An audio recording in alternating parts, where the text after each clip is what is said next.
queridos televidentes, en una entrega más de Frente con Carlos Rubio, su programa de informe jurídico, inversor y del sector financiero. También tocamos a veces algo de política, que la vamos a tocar en unos minutos. El tema de hoy quiero que toquemos un poco sobre la debida diligencia, tema que tratamos anteriormente con el señor Hiromi Castro, que vino en nuestro programa anterior, entre todo lo que se englobó de cumplimiento, la debida diligencia, modificación a la ley de lavado que está pendiente, nuestra participación en el grupo Egmont, cómo se recuperó todo esto. Es importante la debida diligencia porque es lo que las personas que normalmente trabajan en este sector y en el sector inversiones, como abogados, como personas que venden bienes raíces, etcétera, deben tener muy en cuenta, no solamente para curarse en salud, sino para hacer inversiones, por ejemplo, como un caso que pasó hoy, que voy a relatar en unos minutos. Pero antes, quiero decirles a ustedes y hacerle una anotación y llamar a un amigo y darle las gracias por medio de este programa. Y es que el señor José Luis Santoro, dueño de Banco Peravia, entre los dueños más importantes, es el dueño con más acciones, me honró ayer con una visita muy cordial, muy amable, en la cual pudimos hablar de muchos temas de este banco y sin ningún tipo de, de miramiento y ningún tipo de apoyo me llamó porque le gustó el programa, le parece muy bien el programa, lo que se está haciendo y nos dio un apoyo al equipo y eso de verdad nos hace sentir bien porque sin ningún tipo de miramiento y ni esperando nada atrás, como es en este sector en el país y todo el mundo está buscándose su morito hoy en día porque la cosa no está fácil. Especialmente ahora también con eso de los $200 de los impuestos, ahora mismo la clase media, media baja va a ser muy golpeada y está muy molesta. Entonces ahora mismo ahí nos van a dar un golpe porque ahora nos van a subir entre un 38 y un 50% los productos que podíamos conseguir a buenos precios. Entonces tenemos siempre que tomar en cuenta que aún en estas dificultades hay gente que tiene un miramiento diferente. Entonces, cuando me siento a hablar con él, me explica cómo está el banco, lo que ha logrado el banco.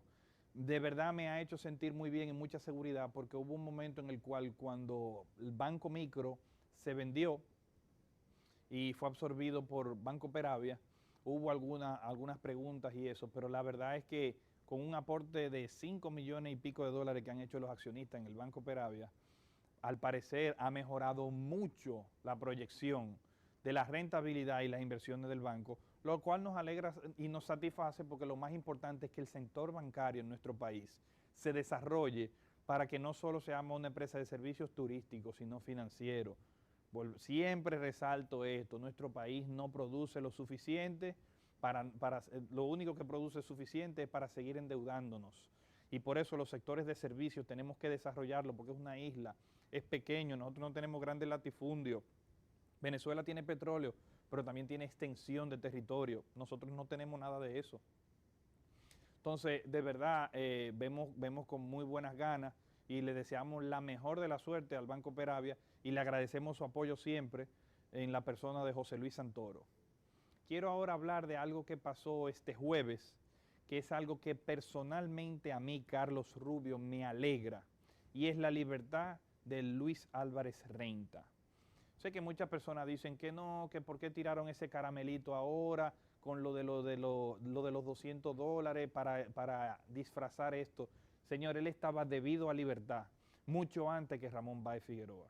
Número uno, los que son abogados saben que siempre el autor de un delito, aunque sea por responsabilidad, porque no estamos diciendo que sea o no sea culpable Ramón Báez Figueroa, aún haya sentencia, yo no creo mucho en ese tipo de procesos, porque al ser públicos, como he trabajado en muchos procesos, haya inocencia o no, haya igualdad de derechos o no, a alguien hay que condenar.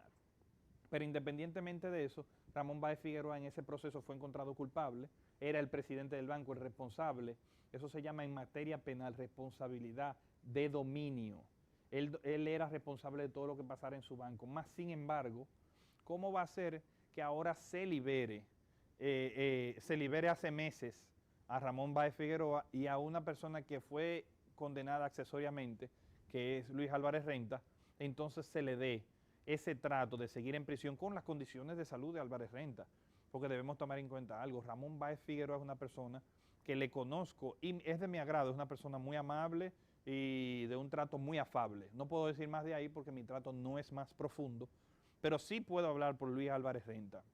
Y puedo decir que no es la misma situación, por ejemplo, médica. Luis Álvarez Renta tiene condiciones de que ahora mismo ya se puso en libertad y yo hablé con él y ya él está preparándose a hacerse las 3 operaciones que él tiene pautadas. Conozco a 2 de los médicos que le van a hacer la operación, o sea, es muy delicada su situación de salud y haberlo dilatado es casi una represalia de parte del Estado en cierta manera y del sistema y la sociedad civil por querer llevar la prisión, inmediatizar tanto los casos. Ese problema no puede seguir pasando en nuestro país, señores.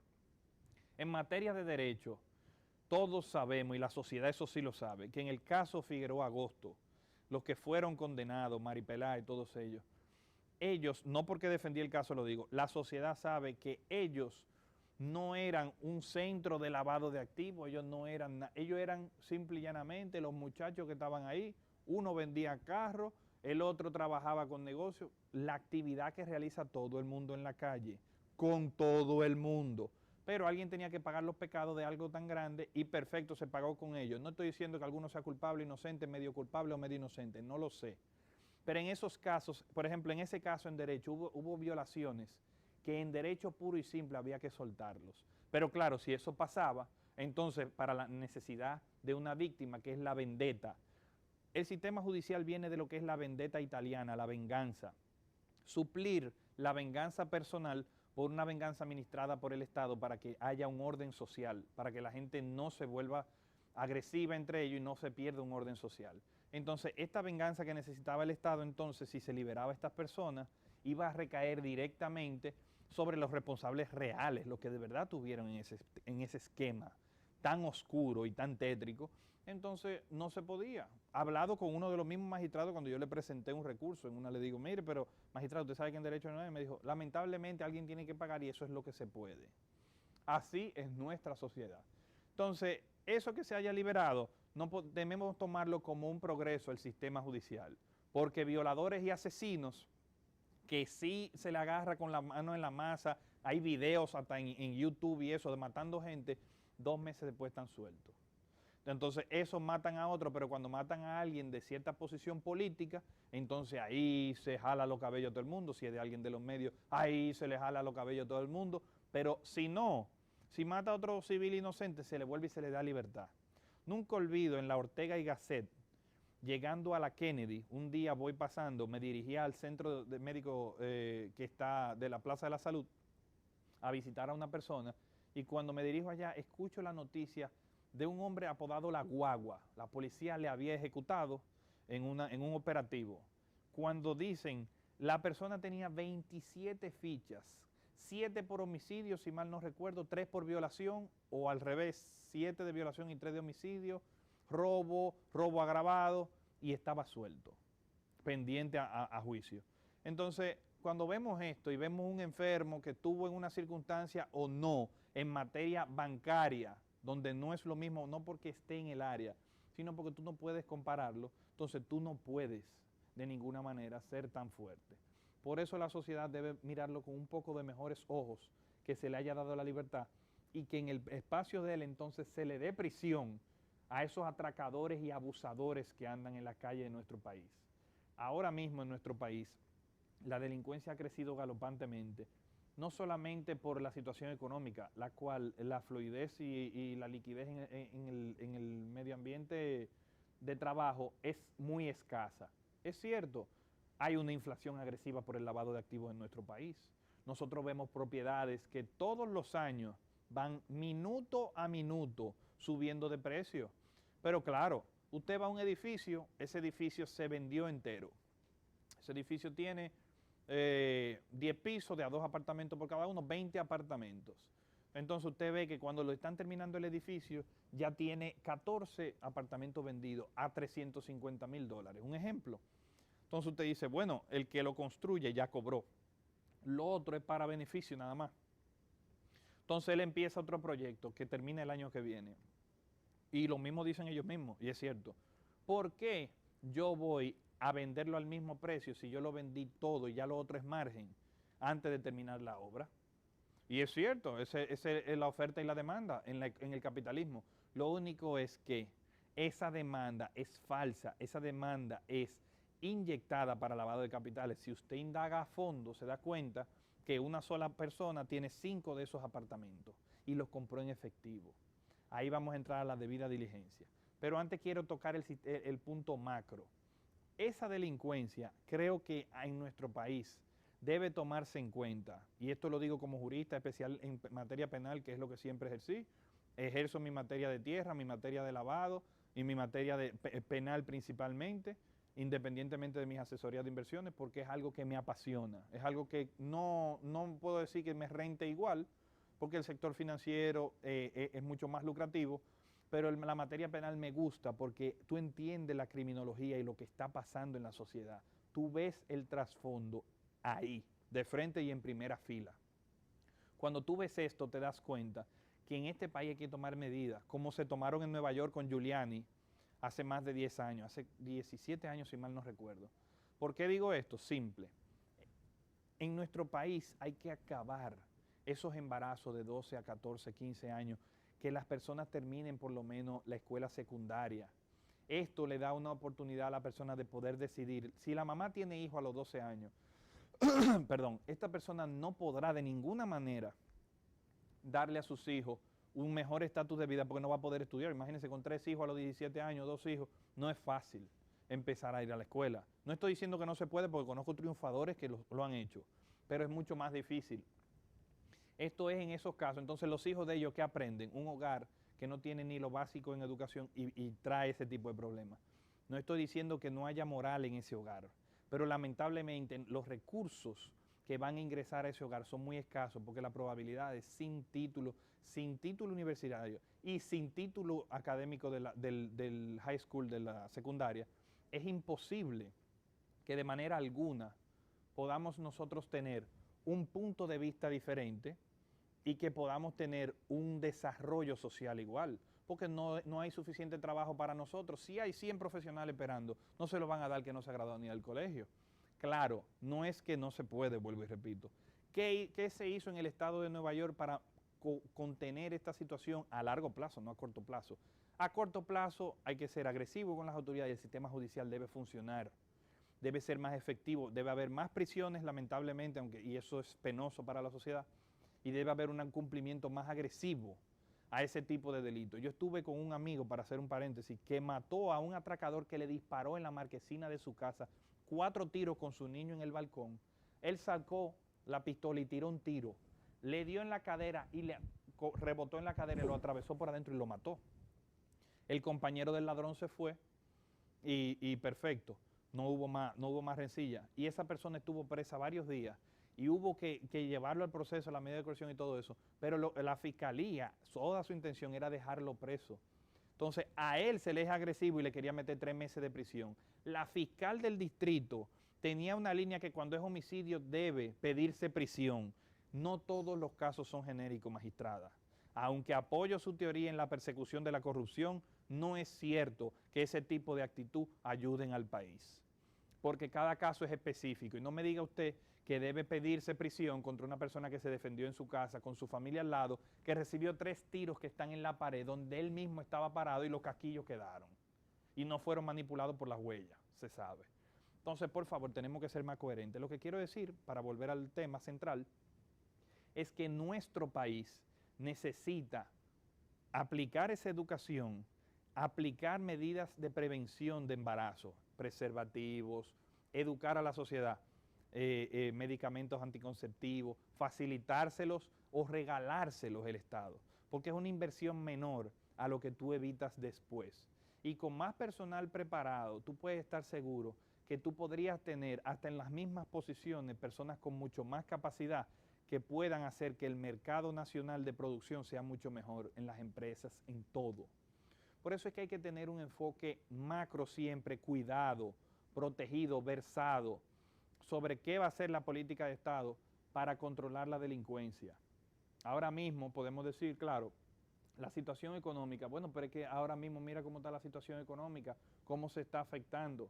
Es cierto, eso lleva a las personas a hacer locura. Esa no es la mayoría de los casos. Son las drogas y son específicamente las malas políticas estatales.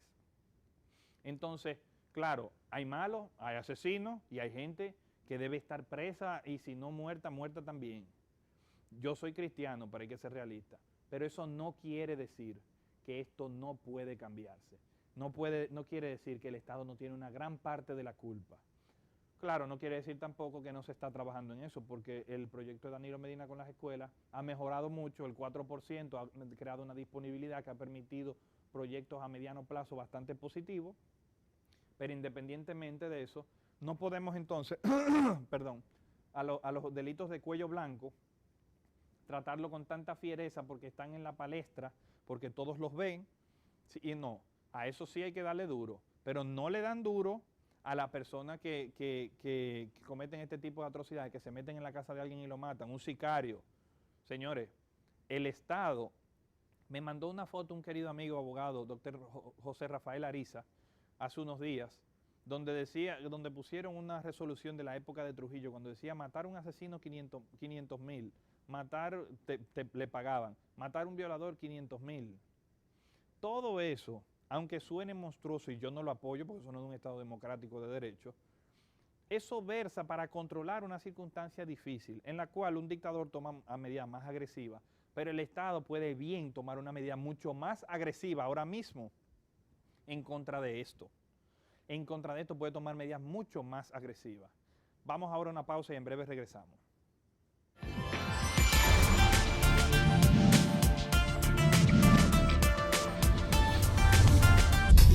Usted está viendo un canal libre e independiente. Cinevisión, Canal 19.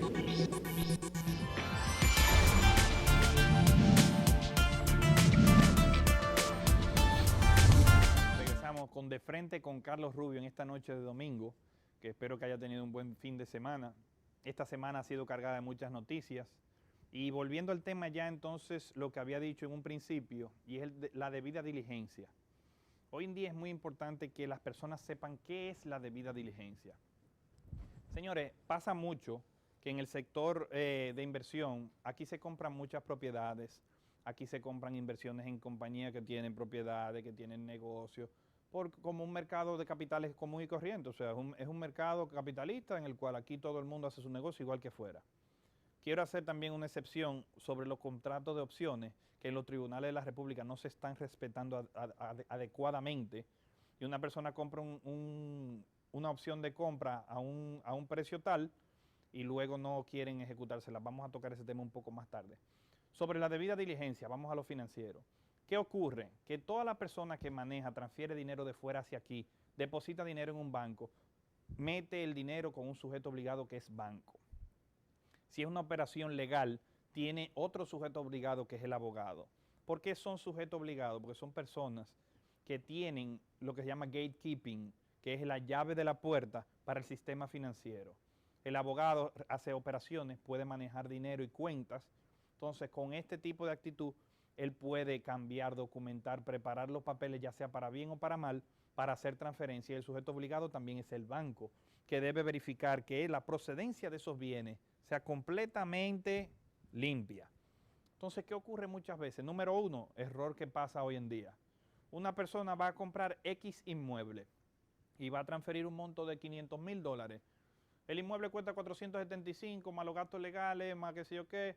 Él va a transferir $534,000, para poner un ejemplo muy sui generis. Cuando esa persona, en vez de hablar con su banco, decir que lo va a traer para esto, que va a traer de tal sitio, lo que hace es que lo transfiere. El banco lo recibe, no le avisa al cliente porque dice, no, espérate, ¿y este dinero? ¿Y esta procedencia? Hace su investigación primero, hace un prejuicio, y cuando tú vas a hablar con él, ya hay un prejuicio. Ya de por sí el banco no quiere operar contigo por la forma en que tú operas.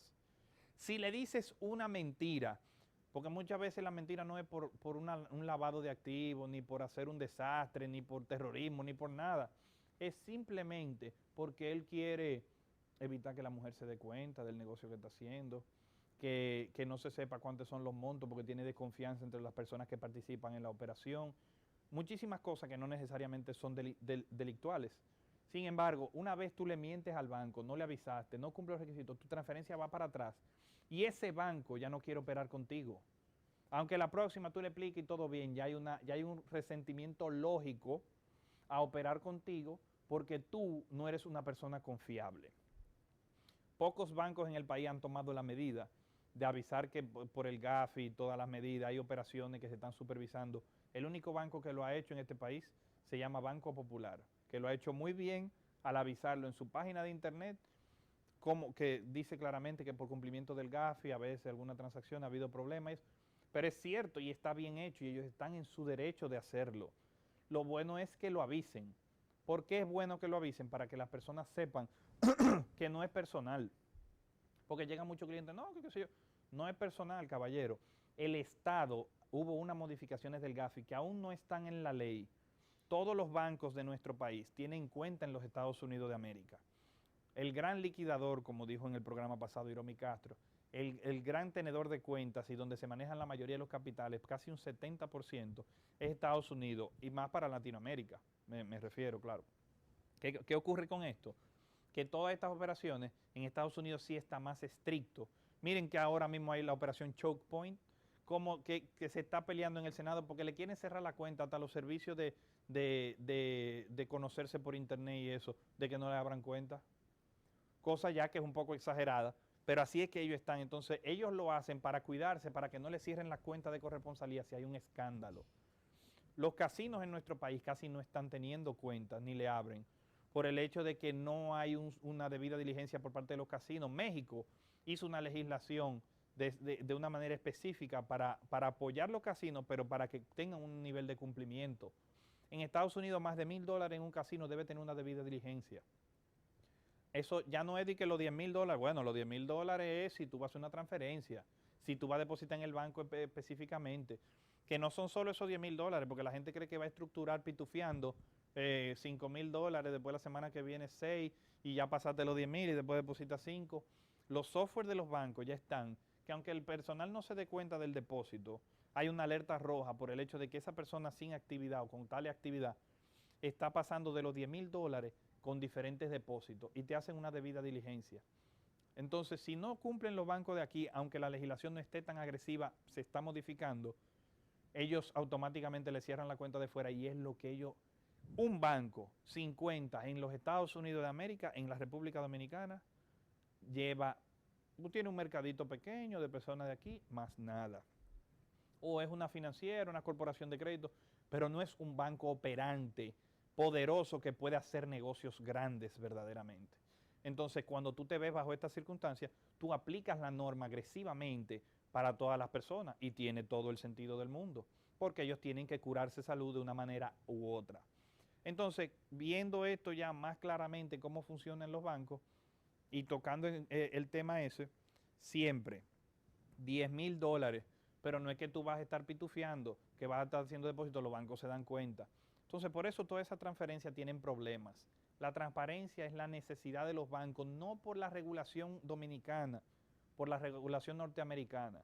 Hay un banco muy importante en nuestro país que recibió recientemente una amenaza porque le abrió la cuenta a un casino que le pidió, el banco hizo lo más moderno, le pidió al casino cumplimiento, le abrió la cuenta sujetas a no operaciones hasta que tuviera un departamento de cumplimiento y que ellos lo verificaran. Y el banco corresponsal en Estados Unidos le dijo que sí, hacía operaciones con ese casino, no porque fuera nadie específico en ese casino, sino por hacer operaciones con un casino le iba a cerrar la cuenta. Porque ellos no tenían la forma de verificar tanto el cumplimiento y que ellos no se iban a estresar, a menos que fuera un volumen de cierto nivel, etcétera, ciertas condiciones. Entonces, nuestro país, para operar, está muy bien la debida diligencia. Entonces, ¿qué ocurre? Esta debida diligencia no es solo para ellos, es para los vendedores de inmuebles, para las aseguradoras, para los abogados. ¿Hay una salvedad para el abogado? Claro que sí. La extensión de la legítima defensa no puede prohibir que una persona no pueda pagar su abogado, aún sea acusado de un delito precedente y sea encontrado culpable. Es decir, en un caso de un narcotraficante que sea culpable, ya juzgado y todo, el abogado recibió dinero proveniente con origen ilícito. Pero es la única excepción que la ley tiene internacionalmente por sentencia y jurisprudencia. Aquí no hay una ley que lo dice, pero se asimila como en Estados Unidos sí se asimila por ley y en Europa también por la jurisprudencia internacional, que eso sí, porque no se le puede denegar el derecho a la defensa a la persona y la defensa que considere justa y que considere que le sirve.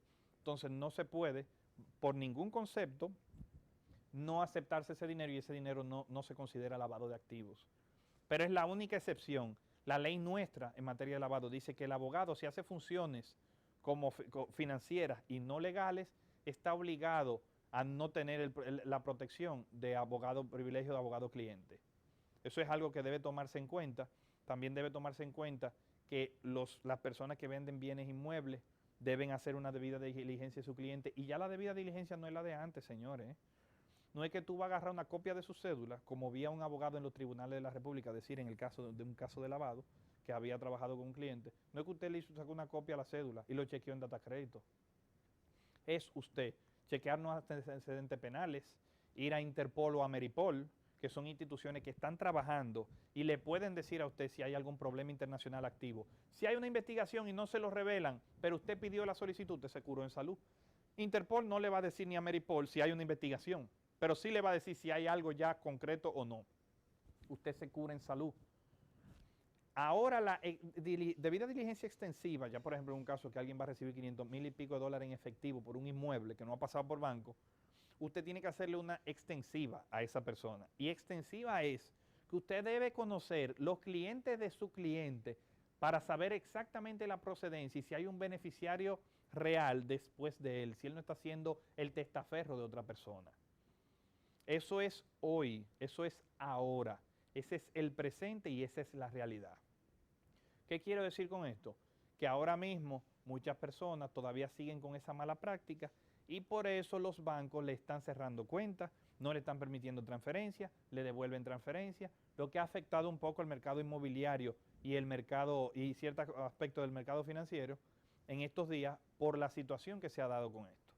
Entonces, no seamos ilusos, no querramos imponernos y no tengamos la presión de no tener una ejecución adecuada en nuestra política con nuestros inversionistas, porque entonces después el cliente se va donde otro abogado que sí va a hacer el trabajo bien. Vamos a una pausa.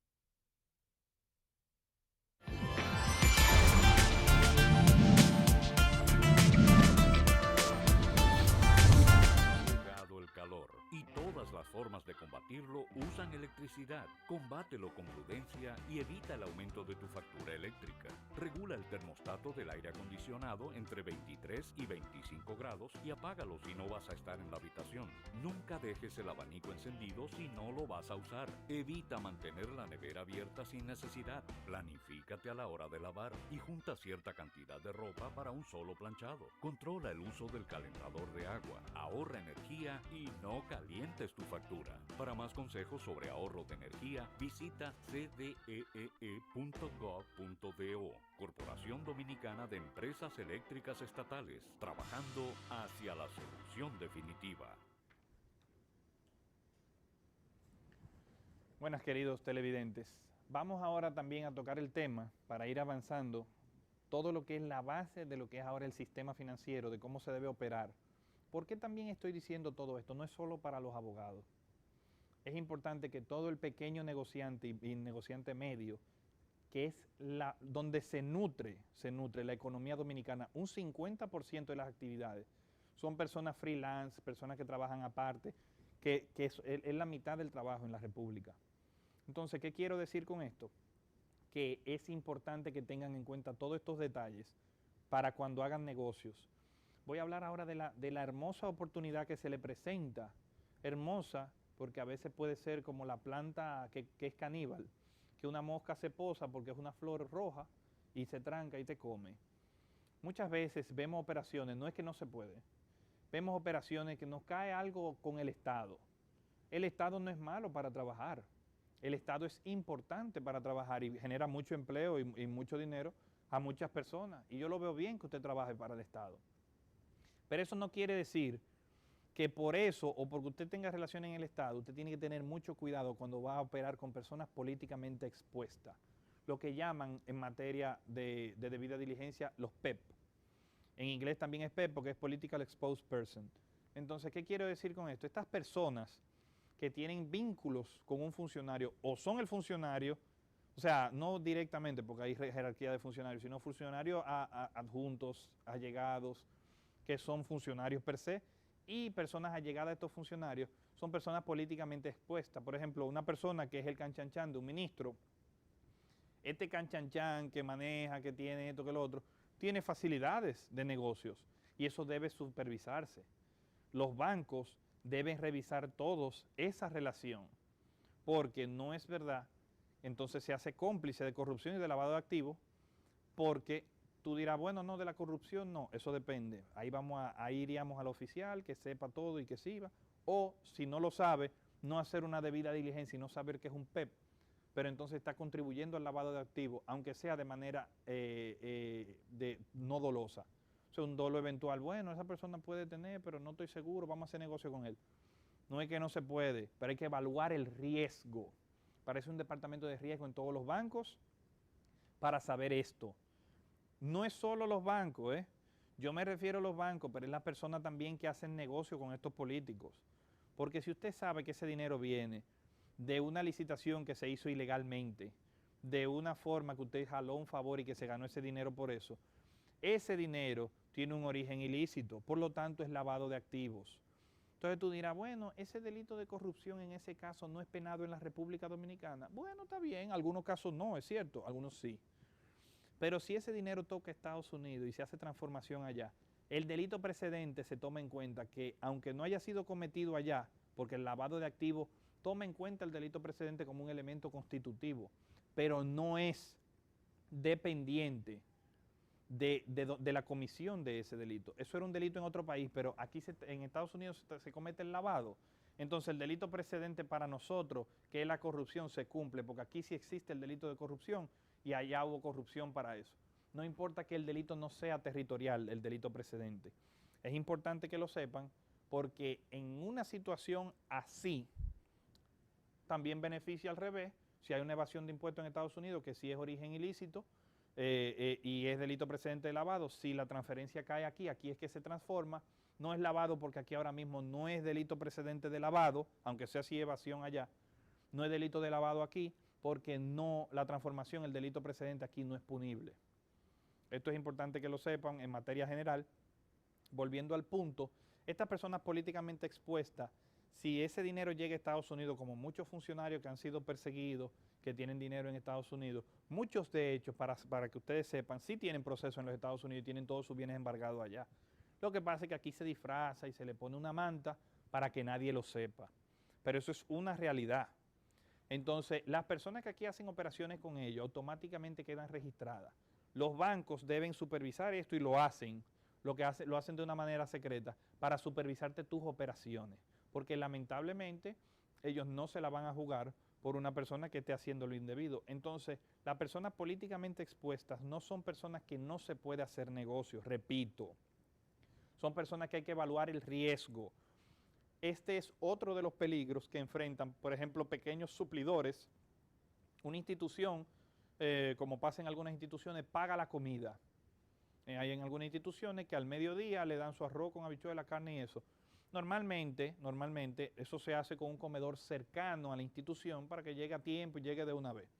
Hay un menú que las personas eligen de ciertas cosas y lo paga el Estado, lo subvenciona el Estado. Yo lo veo bien porque, número uno, muchas personas esas son de bajos recursos y necesitan su almuerzo. Y número dos, tú haces que el empleado se quede en la institución y no te salga y tener que controlarlo y caerle atrás, como en materia de empleo en el gobierno. Mientras menos empleomanía hay más fondos para hacer operaciones que les regresen a los dominicanos más cosas, yo no lo veo mal. Pero el problema está en que muchas veces hay un contubernio de un PEP, ha llegado al ministro, que se está ganando esos chelitos. Pero el que vende los panes muchas veces se vende 150,000 pesos a la semana, son 600,000 pesos al mes, son 15,000 dólares mensuales. Esa persona está ingresando un dinero por ese favor político. Esa persona puede ser perseguida en un momento dado. Entonces, a esa persona dice, no, yo no lo sabía, y quizás es cierto que no lo sabía, sospechaba algo, ignorancia deliberada, pero sí lo sabía.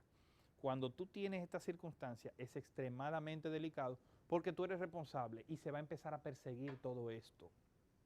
Aquí hay una cultura de lenidad del Estado, de no perseguir y no ejecutar muchas personas de materia ilícita, de actividad ilícita, en la cual debería perseguirlo porque no va a afectar o no va, para no hacer llamamiento público.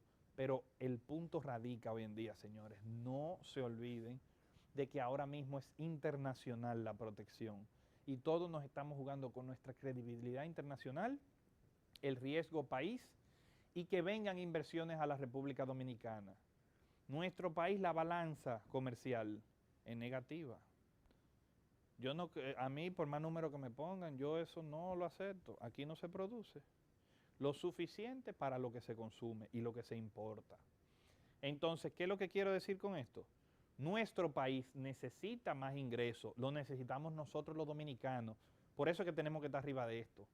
Porque mientras más inversión venga, va a ser mientras más seguridad haya para los inversionistas.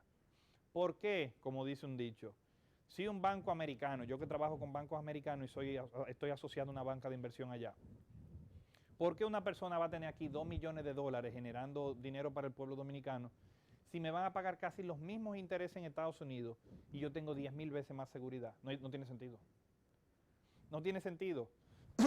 Si mi seguridad de que va a ser un negocio ilícito y me va a traer problemas después, yo que soy un inversionista jamás lo llevaría en República Dominicana.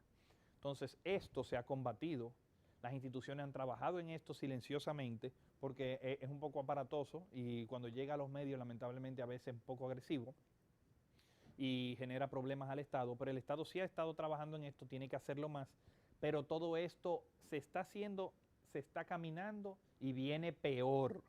¿Por qué? Por lo que ya dije, Estados Unidos, los intereses con los negocios, es estricto con eso. Por eso es que ahora vemos lo de la devolución. Este año se han devuelto transferencias en bancos que yo conozca alrededor de 84.7 millones de dólares que pudieron estar en la economía dominicana, solamente por lo dudoso de la procedencia. El año pasado que yo conté, no eran los mismos clientes y lo que ustedes quieran, pero era el mismo mercado y el mismo grupo de personas, fueron 40. ¿Qué quiero decir con esto? Que se está trabajando. Entonces, no se puede ser tan medalaganario, tan cogerlo tan pausado, de no hacer una debida diligencia, de no informarse, de no empezar a aprender. Perdónenme, que estoy un poco malo de la garganta. Porque no podemos tomar en cuenta el pasado, sino lo que se está trabajando para mejorar. Y tenemos que estar actualizados porque en un llamamiento de un banco que nos diga, mire, ustedes están en esto, bueno, nosotros lo agarramos, no podemos hacer nada, pero no volvemos a hacer negocio con usted. Automáticamente se le cayó el negocio. Tengo un amigo ahora mismo que se está ganando 600 y pico de dólares diarios vendiendo cosas por internet. Muy bien, eBay, todo perfecto, él lo hace todo como debe hacerlo. Si él no se llevara de unos consejos que le di, automáticamente ese negocio vea un problema, se le cae el banco, el banco no le opera y ya más nunca tiene negocio. Y él tiene beneficio de más o menos de 250 dólares diarios, es el beneficio neto de él. Si nos ponemos a ver, estamos hablando de 7.500 dólares al mes y estamos hablando limpio, limpio. Y entra, porque es un producto, parte servicio, parte no. Solamente la mitad paga impuestos porque es bueno que la gente sepa que los servicios comerciales en el CAFTA, que sean servicios per se digitales, el comercio electrónico y que se encuentre dentro de este renglón, no paga impuestos, que es algo importante que la ciudadanía sepa. Entonces, ahora caemos ya con una opinión personal que quiero hacer y la voy a pasar un poquito para terminar el tema, que es con lo de los 200 dólares del aumento de impuestos ahora, que creo que es un abuso de parte del Estado. Creo que es un abuso a la clase media, media baja en su línea de progreso, porque no es verdad que se estaba evadiendo impuestos de una manera agresiva y que esos chelitos de ese dinero sea importante. Eso se hizo por los comerciantes, por la oligarquía, no por la clase media, no por la clase media alta, no por la clase media baja y no por los pobres. Eso se hizo por la oligarquía, para que se vendan más televisiones, más esto, más lo otro, en sitios donde cobran el doble y el triple. Esto es un abuso al ciudadano dominicano que no podemos dejar pasar. Considero que la actual gestión ha sido impecable en muchos aspectos, no en todos, claro que no, pero en muchos aspectos, pero este error nos está afectando a la clase media y baja, a nuestra línea de progreso, vuelvo y repito. El que compraba celulares, que compraba los celulares a $40, compraba 5 y lo vendía aquí en $70, ganaba 30 dolaritos el pobre por celular, que usted dice, bueno, pero era un dinerito. Pero ese hombre, lo que era jardinero, logró conseguir una tarjeta en un banco que le pusieran la dirección allá, y entonces logra ese negocio, logra ese progreso en su vida, y entonces ahora le quitaron el negocio. Ahora tiene que volver a ser jardinero, que no es un mal negocio, no estoy diciendo eso, pero la rentabilidad no se le acerca y es mucho más esforzado el trabajo. Entonces, eso es un atraso, un abuso, y va a haber menos, porque las personas van a ser más escuetas en las compras, los couriers serán afectados gravemente, las personas solamente comprarán cuando vayan allá, algunas, otra parte la piden y otra parte no la compran. Baja su calidad de vida y no se inyecta en el mercado dominicano ese progreso, esa línea tecnológica que es importante. La mayoría de esos son equipos electrónicos, que lo que traen es progreso al país. Entonces creo que esto es gravísimo, lo que se le está haciendo a los ciudadanos dominicanos. Es un abuso, un atropello. Y creo que de verdad el Estado debe tener miramiento, porque hasta había una sentencia, disculpen, se había promulgado ya que eso no se iba a tocar con una ley, modificando el aspecto impositivo. Entonces, por ayudar al 1% de la población, la oligarquía, darle eso y negarnos a todo, porque yo le digo algo, eso a mí me afecta en mis compras, eso le afecta a un grupo, mi grupo y todo. Pero claro, hay personas que yo conozco y otro grupo, que ya es la oligarquía, que no van a dejar de pedir en internet por eso, que viajan todos los meses, que hacen de todo. Yo viajo, pero yo viajo por trabajo. Ahora tengo yo que venir, en vez de ir con un bulto a trabajar, yo voy, si hay que comprar algo, ya vendré yo con una maleta, con un saco en el aeropuerto. Así, pero ¿y qué pasa, doctor? Yo, oye, no hay de otra. No se puede, señores, el Estado no puede de ninguna manera violentar este tipo de circunstancias, y la recuperación impositiva no es cierto que va a mejorar, porque va a haber una caída de la importación de este tipo de productos por courier. Se desincentivan esos empleos, esos negocios. Aquí todo el mundo tiene un courier ya. Aquí todo el mundo, donde tú quieres que tú vayas hay un courier. Eso es bueno, eso le ha generado competencia a Federal Express, por eso nos han bajado los precios, que era tan costoso, a UPS. La competencia es lo que hace que el mercado de capitales se vuelva más eficiente y haya una distribución de capitales más equitativa. Vamos a una pausa.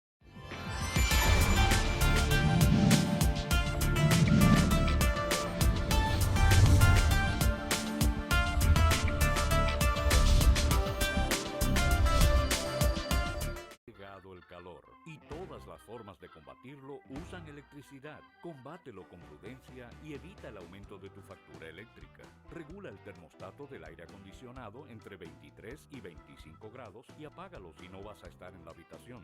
Nunca dejes el abanico encendido si no lo vas a usar. Evita mantener la nevera abierta sin necesidad. Planifícate a la hora de lavar y junta cierta cantidad de ropa para un solo planchado. Controla el uso del calentador de agua. Ahorra energía y no calientes tu factura. Para más consejos sobre ahorro de energía, visita cdee.gov.do.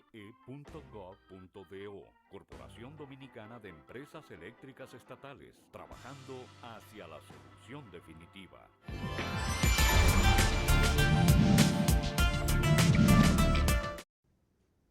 Queridos televidentes, ahora regresamos ya en la última parte del programa, en la cual, aparte de hacer un resumen, quiero resaltar algo ya fuera de lo anteriormente hablado, porque ya es un tiempo breve.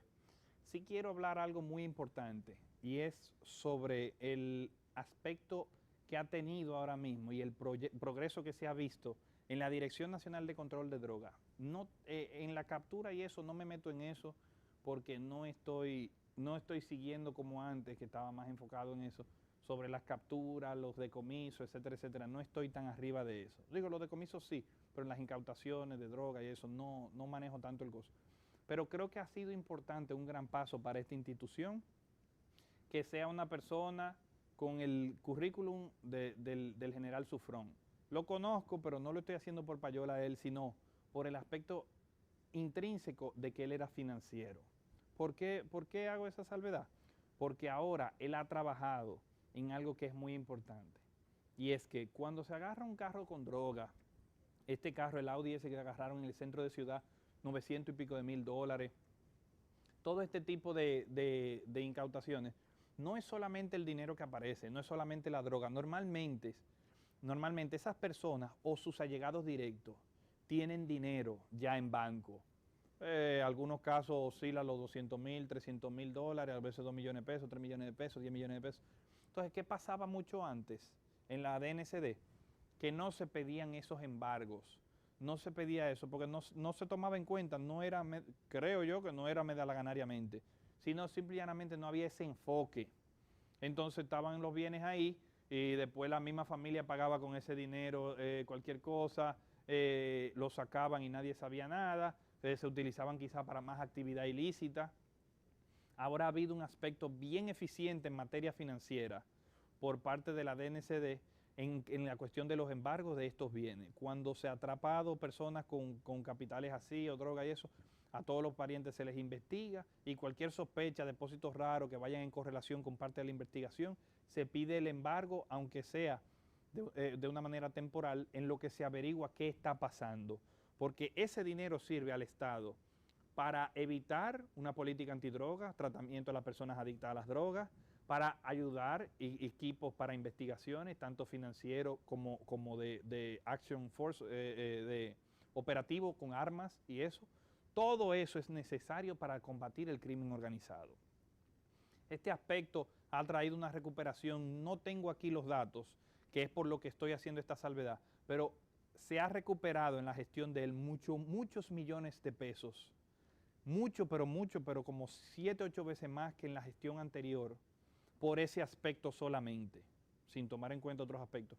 ¿Qué quiere decir esto? Entonces, que esta política ha sido beneficiosa para el Estado dominicano, porque en estos casos que se condena a estas personas, ese dinero el Estado lo puede utilizar para mejores cosas.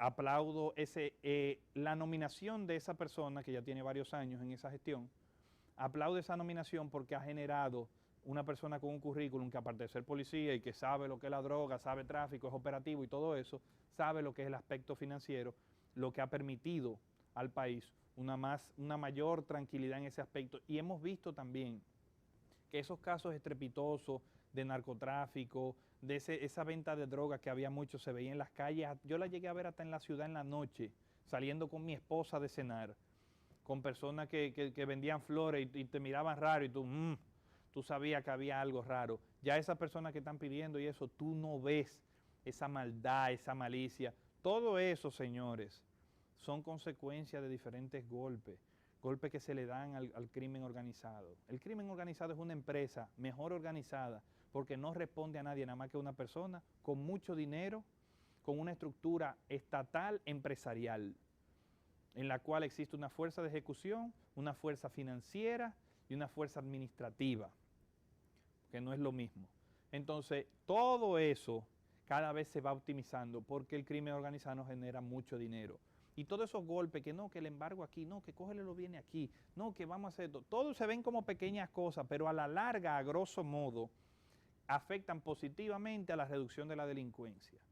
Ahora, todo esto es una política de Estado en contra de la delincuencia. Para englobarlo todo, antes de marcharnos, todo esto es un sistema, todo esto es una forma, una política del gobierno para atacar el crimen organizado. Cuando uno empieza a dar mejor educación, cuando uno empieza a dar a las personas cierto nivel económico, las ayudas de la primera dama, que es increíble cómo ella ha logrado los aumentos de los subsidios y cómo ha hecho que llegue a más personas. La primera dama, perdón, que siempre me confundo, la vicepresidenta, que es quien tiene esa política desde el gobierno anterior, y cómo ha hecho que el plan de solidaridad haya alcanzado tantos lugares y tantos hogares y irlo aumentando en función aparte de la capacitación que vayan logrando y desarrollándose a la familia, etcétera, etcétera. Eso ha traído cierto bienestar, cierta estabilidad, que es parte de esa política, junto con el sistema judicial, junto con la política financiera. Todo eso va a traer un mejor vivir en la República Dominicana, porque tengo personas que están allegadas y generan buenos ingresos y se quieren hasta ir del país. Eso tenemos que pararlo, porque no podemos permitirnos ahora que nuestro capital humano es el servicio, nuestra función es de servicio internacionalmente y nuestro capital humano es el capacitado para hacerlo. Entonces permitir una fuga de cerebros ahora que nos lleve ese capital y tengamos que traerlo de fuera, que sea más caro y no conozca nuestras costumbres, nos va a traer más atraso todavía. Señores, ha sido un gusto compartir el programa del día de hoy. Tenemos una persona muy importante para el próximo programa para mantener la línea, que lo que yo llamo de este programa, que es una semieducación financiera social, para entonces poder discutir en este espacio, las personas que ya estén con nosotros siempre, problemas más profundos y puedan tener un punto de vista más amplio, porque lamentablemente muchas noticias se dan encriptadas para que las personas no la entiendan y tomen una reacción determinada en contra de una posición política. Y lo que queremos es educar a la gente a que aprenda a pensar. Eso ha sido todo por hoy. Muchísimas gracias y pasen buena semana. Hasta el próximo fin de semana.